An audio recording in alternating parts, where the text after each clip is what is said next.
Welcome to We Are Libertarians Daily. This is Chris Spangle. I know I rarely do a daily, but I just had Remso Martinez slide in my DMs and he bummed me out. And we were having this nice long conversation. I was like, why don't we just put this on a podcast where people can find value in it instead of you and I bitching at each other, which... Remso, I listened to your interview with Brian Nichols, the lovely Brian Nichols of The Brian Nichols Show, and you're getting grumpy and surly like I am.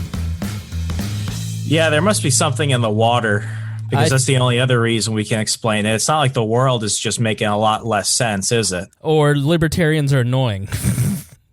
Yeah, I mean, this isn't anything new, but, you know, I don't think we seem to really count our blessings. Like 6-7 years ago, and I discussed this in an article I published over at Ann's Magazine, and I even touched on it in my book. Like, I remember, like, in the early days, I know you've been doing this longer than I have, like, we didn't have 2 pennies to rub together for conferences. There were almost no women showing up to events, and you were lucky if you ever saw anyone mention libertarians on TV. These days we're a household name, but even then it's either, depending on the crowd you talk to, it's either good or bad. So we have all these really nice things going for us, but it's almost like we try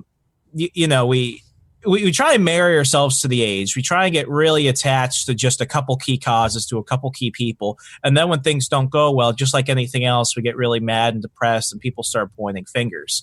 So right now, I think, if I were to call this period of time before the 2020 election anything, I'd say that right now we are probably in another big libertarian slump. We don't know what's going on. No one's telling us what to do. As much as we like to call ourselves individuals, we like it for someone to tell us what to do. Right. We don't have a Jesus figure, and everyone just wants to, slash each other's throats.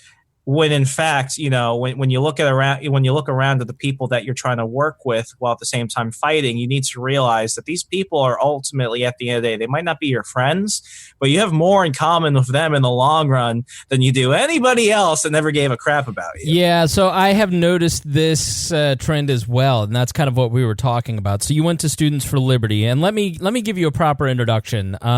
What are you doing now? Because I know you were called Remso Republic. That was your podcast name, but you've written a book now. You've got a podcast. What is the name of everything? Where can people find you? Let's get the plug right out. When everybody's listening, I want people to go listen to Remso. He's a smart kid. How old are you now? Thank you. How old are you now? 24. All right, you're a child. Old enough to have a beer now. Yeah, I barely get around to adulting as much as I should. Yeah, no, I wrote a book. The book is a bestseller. It's Stay Away from the Libertarians. You can go ahead and find it on Amazon and Kindle ebook, or even Kindle Unlimited today. It's a fun read. Talks a little bit about my involvement in the wild and wacky world of libertarians, and I think it's the only succinct history of the libertarian movement between 2011 and 2016. So definitely check it out. Help me out. Share it with a friend, all that jazz. But you can also find me pretty much, 2 to 3 times a week over on my podcast, The Remso Martinez Experience. And for some of those that might remember all the times that, Chris was spreading conspiracies about me, it used to be called The Remso Republic, except I became more popular after the book came out and no one knew about the podcast. So I was like, oh, this might be good for rebranding. Also, after several years of doing the Remso Republic, people thought that was my last name. So unless I decided to become a Puerto Rican rapper, I don't necessarily think it was the best marketing tool. Now, I will say, we actually have a Puerto Rican rapper as a former co-host. Joe Ruiz is doing fantastic as a Puerto Rican rapper now.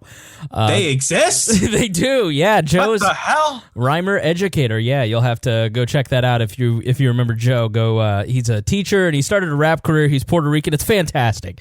We're going places, folks. Yeah. So you name it, the libertarian movement has it. Now, I've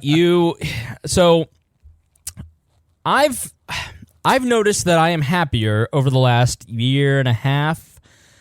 The more I focus on libertarian thought and philosophy and principles, and I try to apply that to a normal audience of people who are not...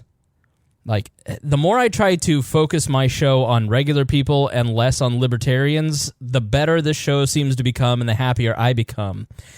And that bums me out, and it is inexplicable kind of how the movement went from.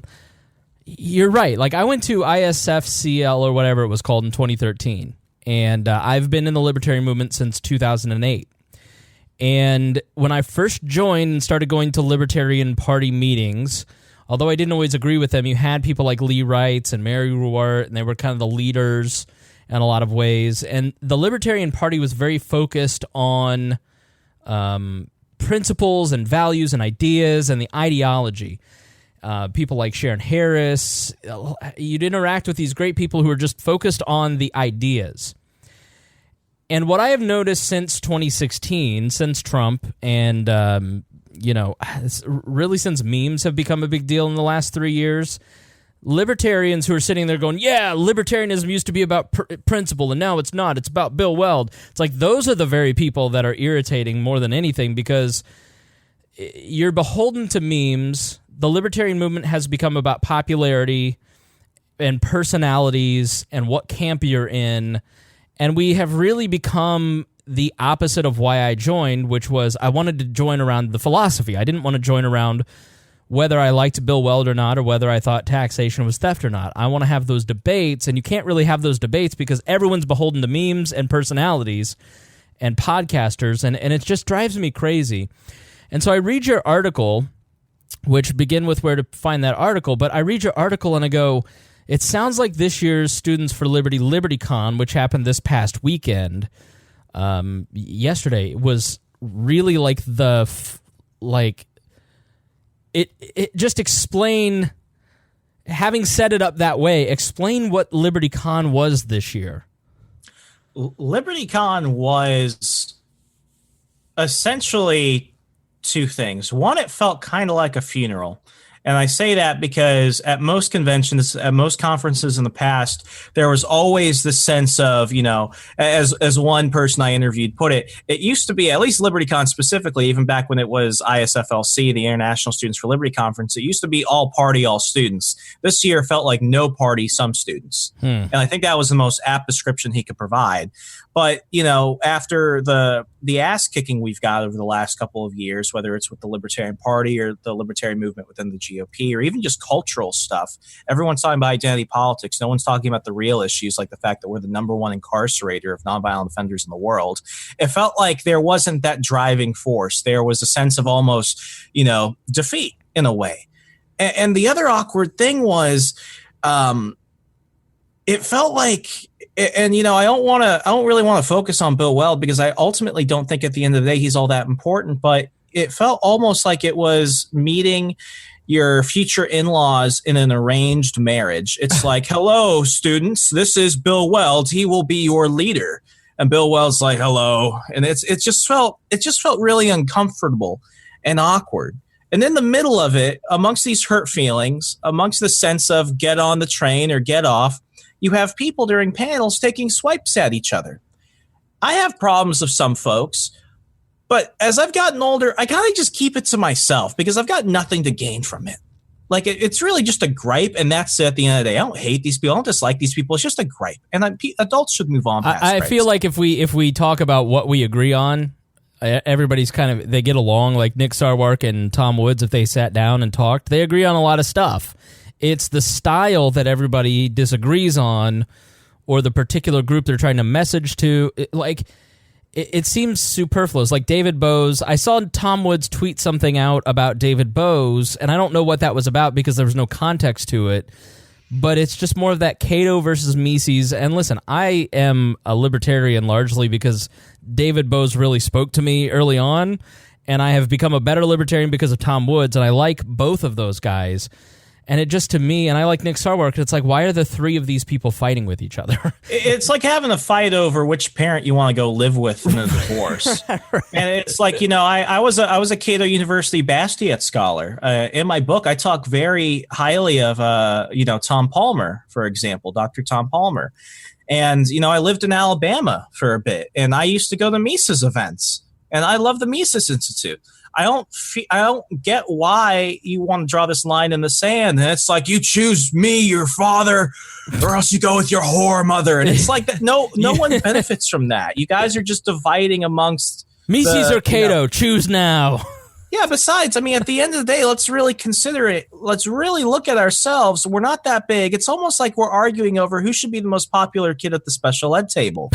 It's just not going to benefit us. So the whole vibe, and, the number one word I got from students and other attendees was this: exhaustion. Exhaustion from the constant ridicule from non-libertarians, exhaustion from the constant infighting of other libertarians, and this almost kind of Walter Mitty type of journey they're going on. They feel like they're continuing to walk down this road as if they're getting ready to find the land of milk and honey. And each time they get farther, they find out, oh, it's another 2,000 miles. Oh, sorry, it's another election. Oh, sorry, maybe it's the next generation of people. So it was very sad in that aspect. And I had some people reach out to me. They're like, Remso, I wish you didn't criticize LibertyCon, because now we're going to lose some of the momentum we had. And I'm like, guys, I wasn't attacking LibertyCon. I was just talking about what happened. And it's important when it comes to movements to understand where we were, where we are, and where we're heading. And not to pitch my own book, but this is a big discussion that I bring up. It's like, if we don't reflect on who we are right now and where we came from, how do we gauge success in the future? And it's an incredibly disappointing thing when it really gets down to it. Well, and this isn't permanent by any means. Yeah, and I don't feel like you're criticizing LibertyCon, because it is a great convention, and it was when it was ISFCL, or this is why they changed it to LibertyCon. And I went last year. Yeah, the acronym's kind of a pain. Right, it was a disaster when I went to LibertyCon last year because of the weather. They should probably make it like February or March, but honestly, it's a great convention, and not to criticize those folks. We're not trying to piss on their parade, but I'm on my third cycle of libertarian college students, and the first round were hardcore Ron Paul fans, and then the second round were a little more open to the first group were just like hardcore Misesians, and then the second group was kind of like they were less about the personality but more about ending the Fed and the ideas that Ron Paul talked about, and economic policy. And this third round just kind of seems a little lost. And so that's why your point of there not being a direction, there not being a leader, it's like we've kind of drifted away from Ron Paul and the Mises crowd being sort of the predominant, because there was this one uniting figure at the top in Ron Paul bringing all these new people in, and they were loyal to him. We don't have that now. Gary Johnson, as much as I love Gary Johnson, he was a very weak candidate. He was a very weak leader, and that has a lot to do with the campaign that he hired. And now we're just sort of looking at Bill Weld versus Adam Kokesh. No thanks. Like, Rand Paul is uninspiring. Like, I do think that I think your point is well taken. In the absence of a leader, it's kind of like without that one person pushing people towards a certain thing, I have seen that atrophy take place over the last 3 generations. Yeah, and you hit it right on the head. And this is going to be unpopular when I say this, but at the end of the day, what is all political ideology? It's all, at the end of the day, it's a secular religion. And libertarians are no different than communists, progressives, conservatives, anyone else, whatever your ism is. Everything is a secular religion. And what do we have? And you mentioned this at the beginning of the show. What is our sacred text? It's memes and cult of personality and who are the prophets.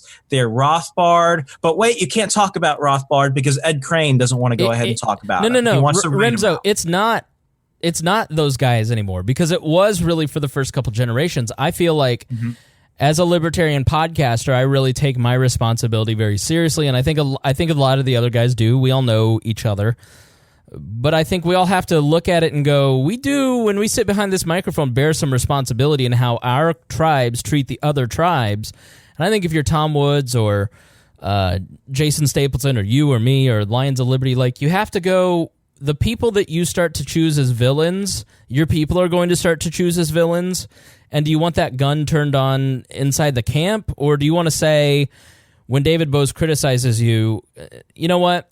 David Bose was wrong, and I would love to have a conversation with him and try and figure this out. That doesn't make as good of radio, but at the end of the day, it does make a better movement when everybody starts to talk to. I don't think that it's the sacred text. I think that it is just whatever the current Twitter is. I think an Eric July is more influential for a lot of young libertarians right now than Murray Rothbard is.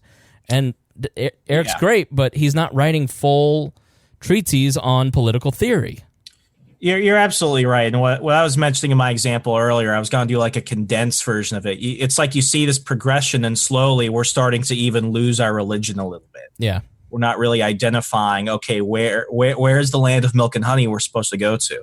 And I mean, at the end of the day, what I remember as a student, as a community organizer, as a campus coordinator, like it used to be this. And I remember when Ron Paul said this at the first YALCon, if you're going to have a revolution, let there be music, like dance a bit, have fun. I think we take ourselves too seriously. And in a large extent, like, I understand the purpose of having students show up in suits and ties and stuff. Like, I totally get that. Like, I don't have a problem with that. But like, for example, at the end of the day, you're college students. You're going to go back. You're not going to wear suit and ties. Like, let people be people. Let them have fun. Right. Let them have bread and circuses when appropriate. But it seems like we take ourselves too seriously, and then we wonder why people get burned out. Because, the libertarian movement, we don't have two things. We don't have many people, and we don't have much money. Therefore, we have to have more fun than everyone else to keep everything coming when it needs to happen. Yeah. Yeah, and I agree. The boomers ruined that. They showed up in tie-dye T-shirts, and then the cameras would pick up all the boomers were freaking horrible. They were the majority there. They're the villain of my show. But no, the suits thing, like, that's just because they were trying to be outrageous, so show up in a furry suit with the Statue of Liberty tied to you and like that. And the cameras would pick that up and they'd make us look like fringy lunatics. But I think I agree. It's really just that. Nitpicking. We've taken that too far. Like, everyone needs to calm down. I purposely did not take a suit to LibertyCon last year, but and I don't mean to pick on the other podcasters. I want to make it clear, like, I genuinely respect anyone's effort and everyone's effort. I just think, a lot of what I'm trying to do with my show is the villain that I'm trying to paint is your internal self. Like, turn that in on yourself. Like, I fucked up big this weekend. I totally called those kids Klansmen. I totally bought the story. I totally did exactly what I tell people not to do on a constant basis, and I'm embarrassed by it. Yeah, I thought it was a false flag. Of course. Total psyop by the Chi-Com. Right. False flag. And it's like, I can sit here and say, well, Phillips is the enemy and he's the leftist, and I do kind of think that. Like, or these kids are the enemy, but at the end of the day, it's like how I handled the situation that is the thing that needs to change. And it's not Bill Weld's fault or any of that, because I respect the fact that Adam Kokesh, for instance, has seemed to take Bill Weld under his wing and tried to mentor that guy a little bit. And like, that has been the thing that I've been looking for from libertarian leaders. It's like, don't turn the gun inwards. Start saying, all right, let's sit down and talk with Remso if we have a problem. And I don't think we're doing enough of that, and I think it's really starting to cost us as a movement. And I think we're going to be so disorganized by 2020, and we're going to just be full bore, infighting, flame wars. Facebook is going to be hell. That we're going to blow an enormous opportunity in 2020 because we can't be nice to each other.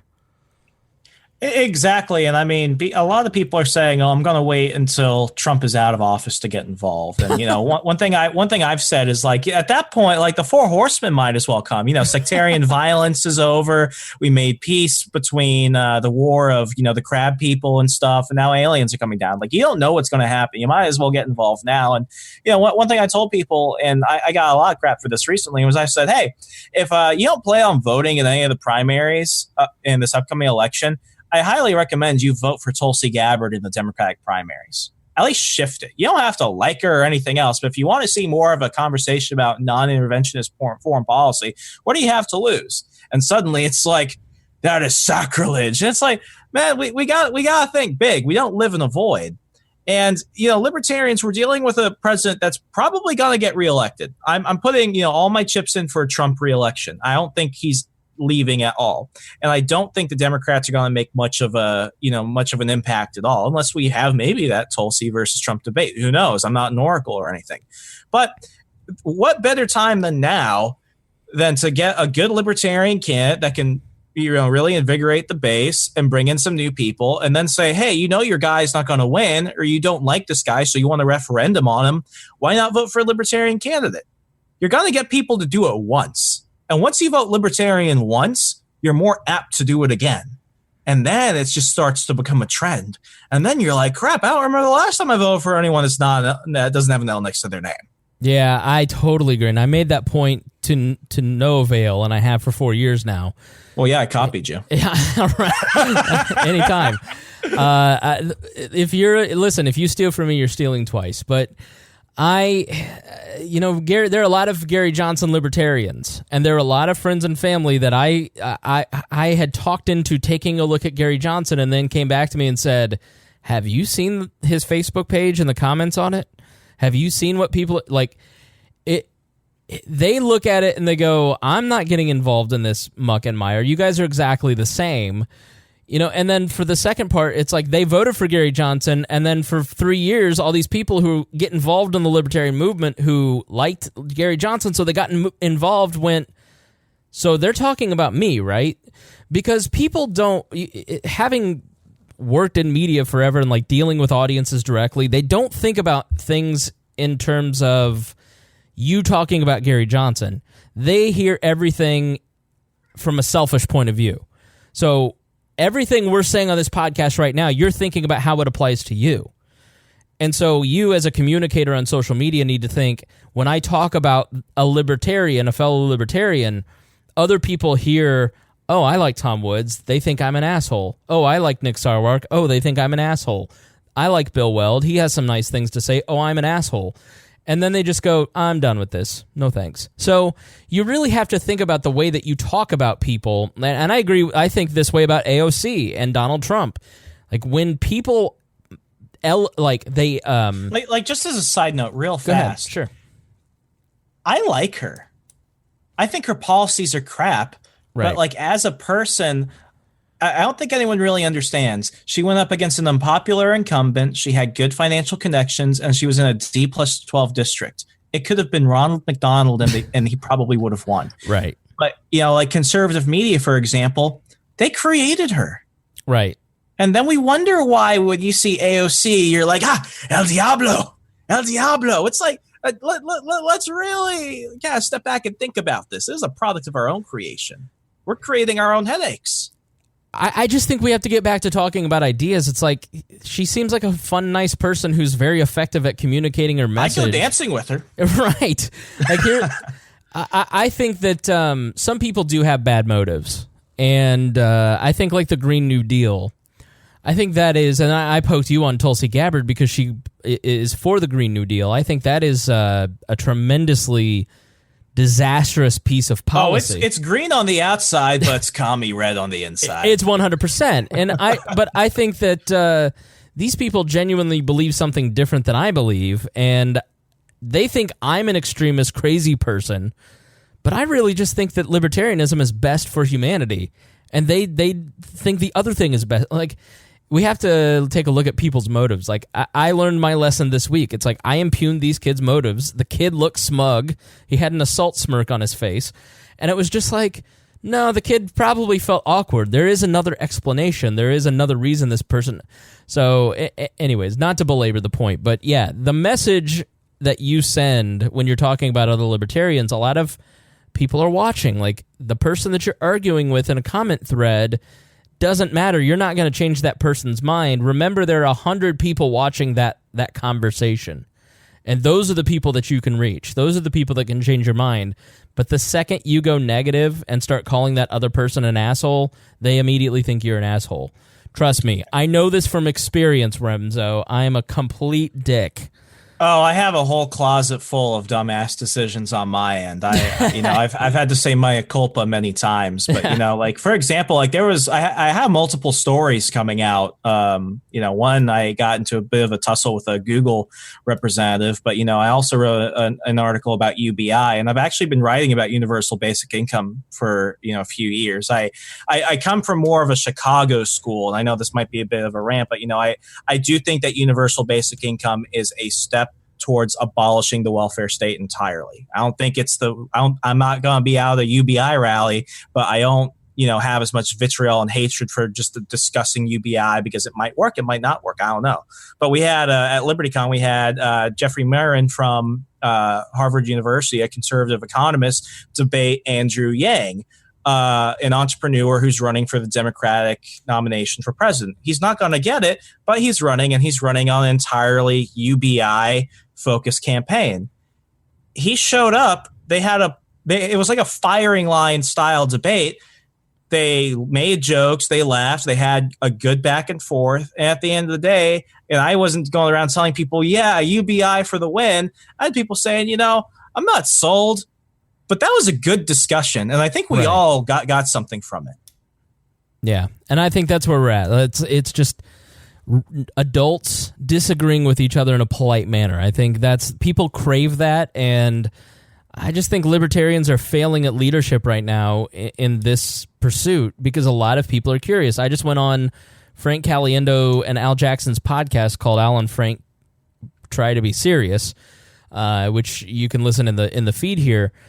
And the whole premise of their show is Al's, they're not even right or left leaning. They have opinions, but they're just more curious about anything and having conversations. They invited me on to talk about libertarianism, and they're like, I've never heard any of this, And so all of these people that listen, the tens of thousands of people that are going to hear this episode, go, hey, I'm going to go check out We Are Libertarians, or I'm going to go check out their website, or I'm going to go check out their Facebook, and do you know how many people I'd turn off if I just were talking about inside baseball and what an asshole Bill Weld was? And it's that's not relevant to people. Start being relevant to the normies, and do it in a way that is just not too provocative. Remso, we have to do some things to get attention. That's the nature of this beast. But listen, there's a fine line. Stripped once. I'm not doing it again. But see, you have a nice body. You have a nice dad bod. I'm proud of it. It takes a little bit of work. You got to get the protein on the right levels, and you only got to hit the gym a few days. You're 24, though. Trust me, when you get to 35, my body is falling apart. Not that it was great, trust me. Well, I had neck surgery last month from a car accident 2 years ago. So, it's not about the age, it's about the miles. You're the Peyton Manning of the libertarian movement. No, bro, I'm the Brett Favre. I don't know how I'm alive. Just don't send your mushroom cap to anybody. No one wants to see that. All right. Final plugs, Remso. Tell us where we can get your articles and this article that we've been kind of glossing over here. Tell us how to find you and where they can follow you. So go ahead and follow me on Twitter. That's where I'm most active. It's Remso4VA, for written out, FORVA. And you can find me on all the networks, Gab, Minds, Instagram, Facebook. If you want to go ahead and check out this article and some of my other LibertyCon coverage, go to andmagazine.com. The article that Chris and I were kind of taking apart and glossing around is called Fear and Loathing at LibertyCon 2019. And I'm going to have a couple extra articles talking about some of the other stuff that happened, like me and the Google rep and the UBI debate coming out between now and Thursday. So go ahead and check that out. And hey, help me out, fam. Go ahead and check out my book. It's a short read. Each chapter is written so at least you can go to the bathroom and one chapter equals one shit. So you can get through the book in probably about, 18, 20 shits. And, it's you can read it on your phone. You can get the book. It's good bathroom material, but Stay Away from the Libertarians by me, Remso W. Martinez. Thank you so much again, Chris, for having me on. Yeah, absolutely. It's like the anatomy of the state of the libertarian movement versus Brian Doherty's Radicals for Capitalism, which is the For New Liberty, where it's very short, it's a very easy read, and it's an 18 to 20 shit book. That's a great way to describe it. We all have to shit, right? So you might as well be entertained. But here's the problem: I can't have you cutting into my meme time. Oh, you will get memes from this book. This book is inspired by a meme. Aren't we all? All right, that's enough of this. Thank you, Remso. Check out the Remso Martinez experience, and we appreciate you coming on. Thanks, Remso. I appreciate it. Thank you, Chris. God bless. Take care.